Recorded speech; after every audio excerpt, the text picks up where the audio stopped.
I think we see, the Israelis at work, just applying the horrible logic of Gaza to Iran. Yeah, but the difference is that Iran can give Israel the Gaza treatment. And this is what we're seeing. The tactic of the U.S. and Israel, the U.S. has always been the shock and awe.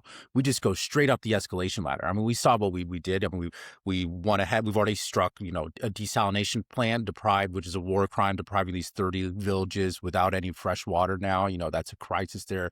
They hit that oil refinery right side of Tehran.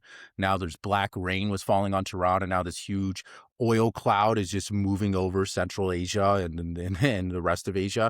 It's horrific. They struck like the Goldston Palace, UNESCO World Heritage Site. So the U.S. and Israel, they set the precedent. They did this first. And in response, we talked about the Haifa oil refinery. That's in response to Israel and the U.S. striking, the civilian infrastructure, this type of stuff. They said, okay, you set this precedent, not us. Now it's fair game. And who has escalation dominance here? I think it's Iran. They just took out, the Oret Rabban, Israel's largest power station. That supplies Israel, that compromises 20% of Israel's total power. It's out. Yeah. Tel Aviv was blacked out. I don't know if there's lights on again. Yeah, right. Yeah, I don't know the details of that, but I know there was a blackout for hours. Yeah, and they were, yeah. Right. So, I mean, Israel's a small country. It's like you want to hit Iran's energy infrastructure. Right. Okay, good luck knocking it out. We saw how long it took Russia to take it out in Ukraine. Yeah. But here, one strike, Iran took out 20% of Israel's power. So to me, this is like, okay, you guys chose this game, but you don't have escalation dominance here. You think that you do. This is just the problem with the United States. It was the same thing in Ukraine. Even Obama recognized this. He said like, oh, well, we can't have this war here because Russia has escalation dominance. Right. He realized that. Right. Biden and Trump apparently don't. Right. But they just have this, they live in this fantasy world where U.S., we're America. We have dominance in every field anywhere around the world. End of story. I don't want to hear anything else. Right. And I think that's just the idea. But we don't. At least I don't think we have escalation dominance here, unless we talk about nuclear weapons. Yeah. Well, yeah, it's true. I think it has to be pointed out that you can make an argument for striking like oil refineries and so forth because they also support the military. Now, I think that strike it was more than the refineries only. We saw the horrible environmental consequences of the strike that the Israelis made, but but that in itself, just striking an oil refinery is not a war crime. Now, I think desalination is something different. This is drinking water for civilians. It's just, this is a basic necessity, to maintain life. And yeah, that desalination plant was hit there. Now, in Iran, again, it's part of it is desert, but much of it isn't, and it actually has abundant water resources. So only 1% of their water supply is from desalination. Now, Israel is very different. My understanding is the majority of well over 50% of Israel's drinking water is actually supplied through desalination. And now you've given the Iranians a justification for responding in kind. They can go for your desalination plant. You went after theirs. They could make that argument. Yeah. Which seems rather foolish, right? Right. It was the same thing in Ukraine, right? I mean, Ukraine was hitting small little peppering little oil refineries or substations or whatever, not really doing any damage and really impacting much of Russia's energy. And Russia said, if you keep doing this, then we're going after yours. And then we saw what they did, and they're able to go after it. It's the same thing. It's like, all right, good. You took out 1% of Iran's ability to fresh water supply with the desalination plant. Well, now Israel, you're going to lose 50% of yours. Like, why would you engage in this trade? Yeah, right. Yeah, no, I think that's probably true. One thing I may add is I think I mentioned, well, before the war started, I summarize some points that Ted Postel, the missile expert from MIT, had made, and he said that he believed, the long range, anyway, Iranian missiles, the ones that they had fired in the 12-day war last year, were not particularly accurate. They had, they were accurate within a kilometer. using a Yeah, that standard measurement. But the thing is, he says um, he's looking at it now, and he sees, his according to his calculations, the accuracy of the missiles that they're firing now it has significantly improved. And it may be, again, this is something that the Iranians have been saying. They say, we're just using up our old missiles first. I wasn't sure if that was true, but this is an indication that it is true. And they actually have their more accurate missiles, are now coming into operation. And I think maybe their best haven't even been put into play yet. I'm not sure. But, increased accuracy is bad news for Israel. I mean, again, that means, okay, your oil refinery, your desalination plant, they can go up this escalation ladder in a way that's actually very, very painful for Israel. And then there's the nuclear facility that they haven't, where everybody knows they're storing nuclear weapons. They haven't gone after that, but they could at some point. Yeah. I think in the 12-day war, we saw the accuracy of those missiles. Well, I know Ted Postal said that. I know he's an MIT rocket scientist, so we need to defer to him on a lot of things. But I just know maybe the input he got was wrong because we saw missiles coming down the 12-day war that hit precise targets within downtown Tel Aviv. I don't think Iran would take the risk if they didn't have that accuracy to just lob a missile and risk some massive civilian incident, or hit some residential tower and causes, make them look like the bad guys. So I think we were aware of the precision. I believe. I mean, we saw what they did. Yeah, it seemed to me, but again, mine is very much a layman's point of view and just based on, videos that I saw, whatever. So anyway, but I'm just saying that he himself is saying, that it looks like there's a significant improvement in accuracy, and it's clear, without a doubt, we're getting absolute proof of this, that for example, their medium range missiles, the ones they've used against the bases, are highly accurate. Yeah, we can. Meter. Yeah, I mean, they have pretty much destroyed some of these bases. I mean, they're just trashed. These are, multi-billion-dollar bases, and they're gone. This is nobody's. Pete Hegseth's getting up there and crowing about this and that. Boy, we've got a huge bloody nose there. We're talking about real military infrastructure that was built up over the course of many decades, and it's just gone. Some of those bases may not even be rebuilt. Right. And Iran taking out those radars, I think, has been devastating. Yeah. So now there's huge holes in our ability to detect and intercept these radars. And then that's why you see, in the beginning, whenever there's an incoming missile, you fire 2 or 3. Now we're firing 7, 8, 9, 10 and still missing. And that's because we don't have all these, our layered radar network system, our defense system, layered defense system, it has massive gaps in it. So they have to fire so many more interceptors to even hope for a hit. And we're seeing them fire up to 10, 12 interceptors and still miss. So the calculus is just completely in the favor of Iran now in this war. Right. So we're in real trouble. There's no out. This is the big problem. We started this and we decided to go straight up the escalation ladder. We decided to hit desalination plants and we bombed a girls' school. And now we're going to have to reap the consequences. And I just don't know. I know people in the Pentagon, we've been talking about this forever. This is playing out exactly kind of like we said. And we're not military geniuses, right. But so many people saw this coming. We right. knew exactly what happened, and now they're in this, and they have no plan B. Their hope was just to win this within a couple of days, and somehow, we quickly went from we got to free the people to Iran to straight up genocidal talk, unconditional surrender. The Iranians need to fear for their lives. We're just going to, Lindsey Graham said, just you wait, we're going to bomb the hell out of these people. That's what he says. We're just going to bomb the hell out of these people. Yeah. Not even trying to pretend that we're going for the military. Right. And we're going to make a ton of money off of it. And we're going to be so rich after this is all done. We'll kill all these people and then he's a psychopath. Yeah, right. Completely unhinged. Right. But we don't have a plan, but they still have this talk, you saying unconditional surrender. What are we saying here? Yeah. That we're going to go World War II scorched earth on these people. Right. We're going to, right. We can't even do that. We can't send ground forces in there. Yeah. We're trying to convince all these other people to do it for us. They're not going to do it, or highly unlikely. Yeah. Yeah, um, yeah, we've dropped a lot of bombs or fired a lot of missiles into Iran already, many thousands, and they have done a great deal of damage.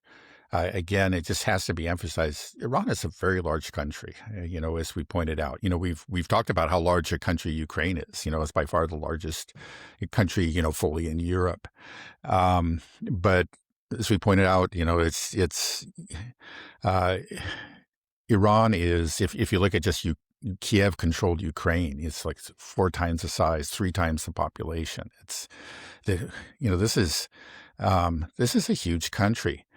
Now, think about another country, again, considerably smaller than Iran. That's Vietnam. We dropped, I believe it was 7.5 million tons of bombs on Vietnam, which was twice as much as was dropped on in all of World War II by the Allies. And we lost that war. So, and that was years and years and years. And Right. a lot of Vietnamese died, something like 2 million. A lot of them died. But in the end, we were unable to achieve our objectives. And there was a lot of lying in the military. We learned about this later. This looks really good according to this metric or that metric. We're doing very well, and we're defeating the Viet Cong, and and we feel they're about to collapse. And eventually, that's what the Pentagon Papers was about. It was revealed that they actually knew that it wasn't going well, and support for the war in the U.S. collapsed. Now, I hope it doesn't take years. I don't think it can, because this is such a, there was no Strait of Hormuz off the coast of Vietnam, but there is one here. So it's just like the Iranians have just put their fingers on this jugular vein, and they just cut the flow. And it's just, the global economy and Europe, above all, is going to feel the pain very, very quickly. Yeah, I would say our allies in East Asia as well, Yeah. South Korea and Japan, are Right. highly dependent on the Right. oil coming from the Strait of Hormuz, and they are furious right Right. now. And I Yeah. wonder, But they have at least prepared for it. But still, the Japanese have something like 8 months. But as some of the other countries have, maybe close to that. But at some point, it's going to be all gone.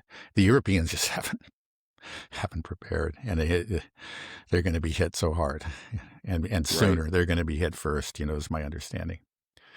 Right. And so, I mean, if the U.S. plan is to give Iran the Gaza treatment, that's impossible to succeed. I mean, Yeah. look at Gaza. They've been bombing it for over 2 years, and I mean, Israel's able to just basically just fly whatever it wants over. It can fly whatever it can't. Basically, it can. There's no air defense in there. Right. They can leave from an airport that's just 10 minutes away and just fly really low and just drop bombs all day long, and nothing can happen to them.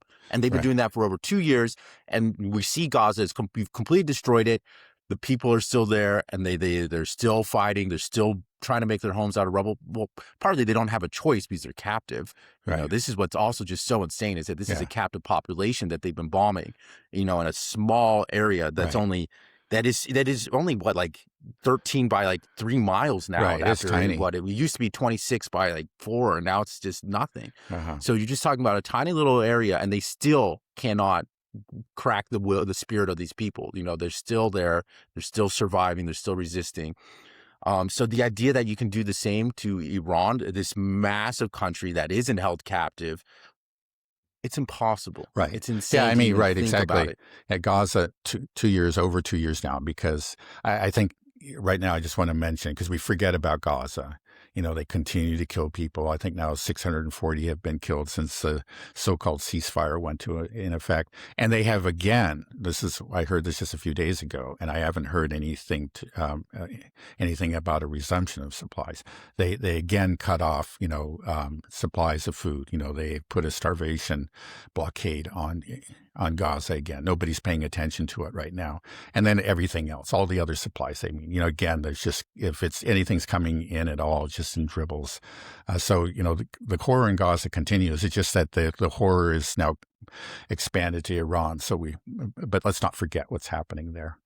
But yeah, again, it's important to remember that Gaza is so tiny. I mean, it's got just, less than 1/45 of the population of, of Iran. Iran, essentially 2% of the population of Iran. And I think much less it's got to be less than 1% of the territory, much less Oh, than way 1%. less. Yeah. Wait, Yeah. like Yeah. point Right. 0.1%. Yeah. Yeah. You Right. know? It could be, you may actually be right. And then you see, after 2 years, in the end, they still really didn't achieve their objectives. So what are they thinking in the case of Iran? Now, it's not impossible. I think let me put it this way. I don't really want to say this because it seems like it would be such a horrible outcome. It's possible the Israelis may achieve their objective. I think the Israelis have a clearer idea of what they're doing than the Americans. Because the Americans, clearly the Trump administration doesn't have a clue. It's just something they're always contradicting. Objectives and In objectives in Iran. what? In Iran? Yeah. Okay. Clearly the Trump administration doesn't have a clue what they're doing. They keep on coming up with, new explanations.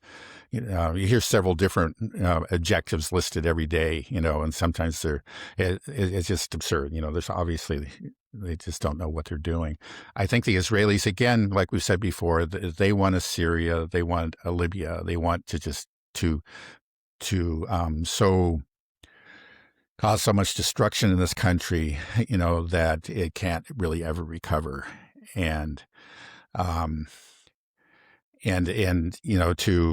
fracture it, of course, to balkanize it. They want to weaken to the point where, maybe they really can get the Kurds to go in there, the Baluchis and the Azeris. At this point, it's not working. And I'm hopeful that it won't work, that they're just not going to be able to succeed in this case. But there is a chance. This would be the nightmare scenario for me, that they do succeed. I think it's not likely. I'm not saying this is going to happen. I think it's unlikely, but that's the real Israeli goal here.